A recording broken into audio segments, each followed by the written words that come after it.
Chicken নেকের পাশেই এশিয়ার বৃহত্তম বিমান ঘাঁটি আর এতেই ঘুম হারাম ভারতের। তবে কি চিকেন নেক দখলের ভয়ে কাঁপছে ভারত? বাংলাদেশের লালমনিরহাটে এশিয়ার দ্বিতীয় বৃহত্তম বিমান ঘাঁটি নির্মাণের পরিকল্পনা ভারতের জন্য গুরুতর নিরাপত্তা উদ্বেগ সৃষ্টি করেছে। এই বিমান ঘাঁটি ভারতের চিকেন নেক বা শিলিগুড়ি করিডোর থেকে মাত্র ১২ কিলোমিটার দূরে অবস্থিত, যা ভারতের উত্তর পূর্বাঞ্চলের ৭টি রাজ্যের সাথে মূল ভারতের একমাত্র স্থল সংযোগ। চীনের $৫০০ মিলিয়ন বিনিয়োগ ও সম্ভাব্য সামরিক ব্যবহারের আশঙ্কা ভারতের নিরাপত্তার বিশ্লেষকদের মধ্যে আতঙ্ক সৃষ্টি করেছে। চিকেন নেক একটি ২২ কিলোমিটার প্রশস্ত ভূমির প্রান্ত, যা ভারতের উত্তর পূর্বাঞ্চলের রাজ্যগুলো আসাম, মেঘালয়, ত্রিপুরা, মিজোরাম, নাগাল্যান্ড, মণিপুর, অরুণাচল প্রদেশ মূল ভারতের সাথে সংযুক্ত করে। শেকড় থেকে শিখরে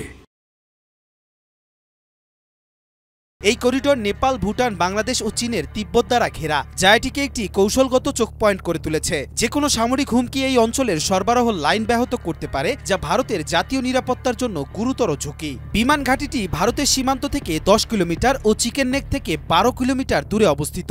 এটি সামরিকভাবে ব্যবহৃত হলে চীনের পিপুলস লিবারেশন আর্মি এয়ারফোর্স দ্রুত যুদ্ধ বিমান, ড্রোন এবং সার্ভেলেন্স সরঞ্জাম মোতায়েন করতে পারে, যা ভারতের উত্তর পূর্বাঞ্চল ও পশ্চিমবঙ্গের নিরাপত্তাকে হুমকির মুখে ফেলবে। চীন এই প্রকল্পে $৫০০ মিলিয়ন বিনিয়োগ করেছে, যা ভারতের জন্য উদ্বেগের প্রধান কারণ। বিমান ঘাঁটির দ্বৈত ব্যবহারের ক্ষমতা ভারতের জন্য হুমকি। এটি যদি সামরিক উদ্দেশ্যে ব্যবহৃত হয়, তবে চীন বা অন্য কোনো শক্তি এটি থেকে ভারতের সামরিক গতিবিধি নজরদারি করতে পারে। অত্যাধুনিক রাডার ও ড্রোন ব্যবহারের সুযোগ এই হুমকিকে আরও বাড়িয়ে তুলবে। বাংলাদেশের বিমান বাহিনী পাকিস্তানে চীন পাকিস্তান যৌথভাবে উন্নত JF-17 যুদ্ধ বিমানের প্রশিক্ষণ নিচ্ছে। এই বিমানগুলো লালমনিরহাটে মোতায়েন করা হবে বলে জানা গেছে, যা ভারতের হাসিমারা বিমান ঘাঁটি থেকে মাত্র ১২০ কিলোমিটার দূরে। এটি পাকিস্তানকে ভারতের পূর্ব সীমান্তে আরো কাছাকাছি নিয়ে আসবে, যা ভারতের জন্য অতিরিক্ত নিরাপত্তা চাপ সৃষ্টি করবে। কাতার এবং তুরস্ক যথাক্রমে ড্রোন ও রাডার প্রযুক্তিতে $২০০ থেকে $৩০০ মিলিয়ন বিনিয়োগে আগ্রহী।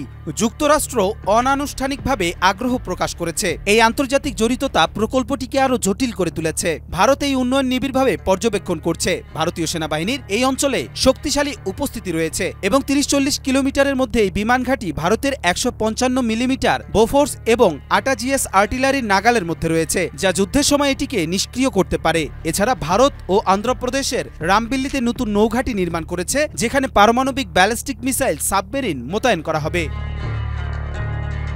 লালমনিরহাট বিমান ঘাঁটি ১৯৪৩ সালে ব্রিটিশরা দ্বিতীয় বিশ্বযুদ্ধের সময় নির্মাণ করেছিল। ১১৬৬ একর এলাকা জুড়ে এটি নেপাল, ভুটান ও ভারতের ১৩টি রাজ্যের সাথে যোগাযোগের জন্য ব্যবহৃত হতো। ১৯৪৫ সালের পর এটি পরিত্যক্ত ছিল এবং বর্তমানে এখানে বাংলাদেশের বিমান বাহিনীর ছোট উপস্থিতি এবং একটি অস্থায়ী বিশ্ববিদ্যালয় ক্যাম্পাস রয়েছে। কবির চৌধুরী জয়, মাই টিভি।